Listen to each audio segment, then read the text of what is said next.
2026 சட்டமன்ற தேர்தலில் அதிமுக கூட்டணி 210 தொகுதிகளில் வெற்றி பெறும் என அதிமுக பொதுச் செயலாளர் எடப்பாடி பழனிசாமி நம்பிக்கை தெரிவித்துள்ளார்.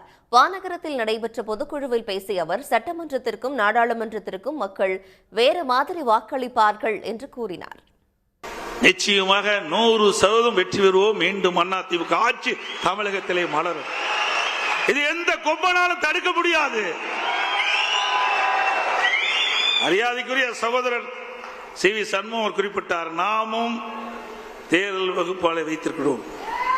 நம்முடைய கணக்கு நமக்கு தெரியும். அடுத்த ஆண்டு நடைபெற்ற சட்டமன்ற பொதுத் தேர்தலில் அனைத்து இந்திய அண்ணா திராவிட முன்னேற்ற கழகம் கூட்டணி 210 இடங்களிலே வெல்லும். உடனுக்குடன் செய்திகளை தெரிந்து கொள்ள சன் நியூஸ் பெல் ஐகானை கிளிக் பண்ணுங்க.